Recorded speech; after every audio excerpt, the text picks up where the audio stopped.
कभी कभी इंसान अपने परिवार को बचाने के चक्कर में इतना दलदल में चला जाता है जो कि उसे समझ नहीं आता है कि किस तरीके से हमारे परिवार की रक्षा हम कर सकें। ऐसा ही एक रायपुर की रहने वाली दमयंती ने अपने दामाद के साथ अपनी बेटी का घर बसाने के लिए किया, जिसका परिणाम आगे जो हुआ उसे सुन आपके पैरों तले ज़मीन खिसक जाएगी।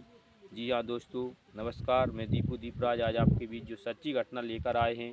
ये रायपुर छत्तीसगढ़ का एक जिला है और उसी के गांव की रहने वाली दमयंती, जिसकी उम्र 38 वर्ष थी, और उसका पति आशुतोष भार्गव, जिसकी उम्र 58 वर्ष थी।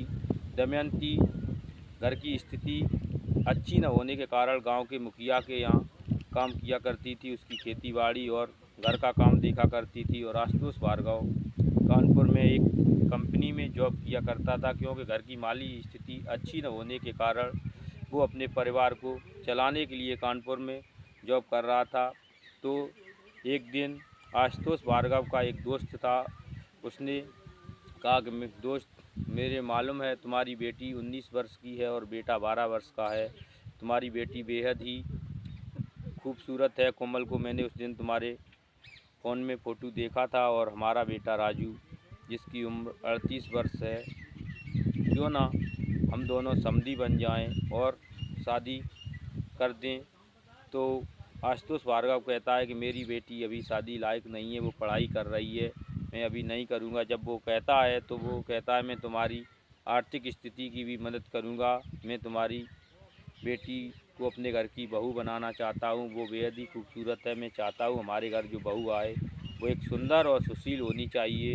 जिसके चलते आशुतोष भार्गव हाँ कर देता है, क्योंकि आशुतोष भार्गव के घर की स्थिति बहुत ही दयनीय खराब थी। और वो अपनी कुछ दिनों के बाद दोनों अपने अपने गांव के लिए जाते हैं। तो आशुतोष भार्गव अपनी पत्नी को जाकर बताता है कि मैंने कोमल का रिश्ता अपने दोस्त के बेटे के साथ तय कर दिया है। तो पहले तो उसकी पत्नी नाराज़ होती है, फिर कहती है अगर तुमने कर ही दिया है तो कोई बात नहीं है, चलो कोई बात नहीं, अपने दोस्त के साथ तुमने हाँ किया है तो शादी कर देंगे, क्योंकि लड़की अभी पढ़ने लायक थी। लेकिन फिर उसका दोस्त आशुतोष भार्गव का एक दिन फ़ोन करता है और वो कहता है कि शादी को मैंने पंडित से दिखा लिया है। 15 नवंबर 2015 की तारीख फिक्स हुई है और हमारे यहाँ बारात आती नहीं है, जिसके लिए हम दोनों किसी होटल में शादी करेंगे। तो फिर जब टाइम आ जाता है शादी का, तो एक दिन उसका दोस्त आशुतोष भार्गव का फ़ोन करता है कि कानपुर ही आ जाओ तुम अपने परिवार को लेकर, और यहीं किसी होटल में शादी कर लेंगे।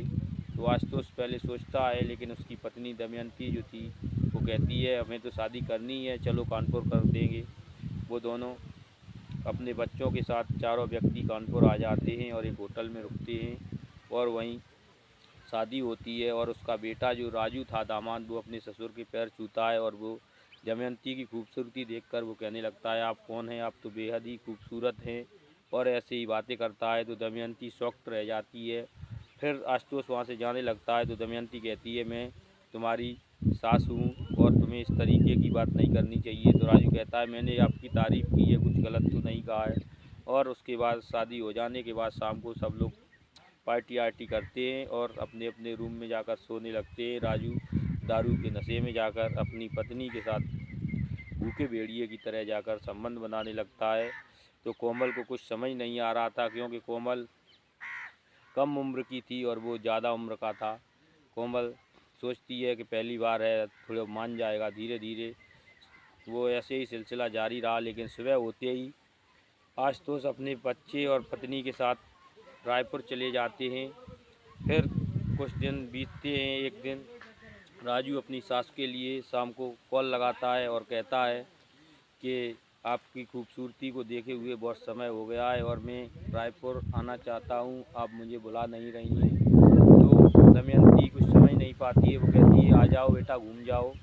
वो कहता है कि माँ जी, अगर कोमल पूछे तो कह देना मैं ही ने ही बुलाया है, और उसे ये नहीं कहना कि सामने से राजू ने ही कहा था। और इस तरीके से वो अपनी वाइफ को जाकर कहता है कि माँ का फ़ोन आया था और वो रायपुर बुला रही हैं।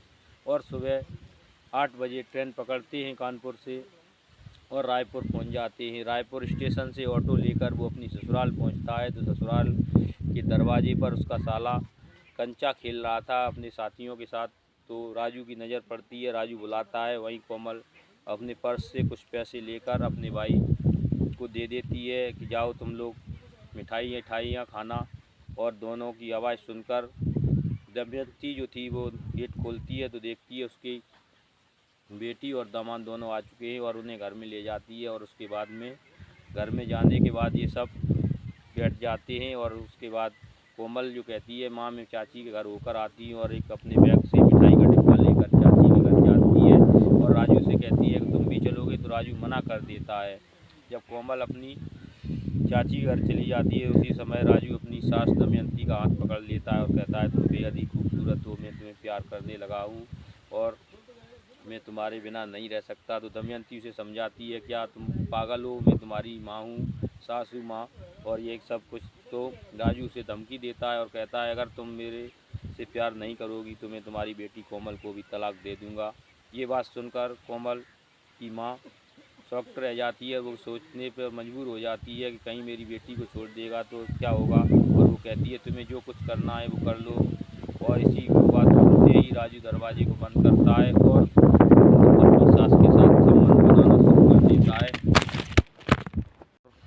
वो राजू का ये डेली का सिलसिला हो गया था। जब भी कोमल इधर उधर कहीं जाती थी तो वो अपनी सास के साथ संबंध बनाता था। ये सिलसिला जारी बना रहा।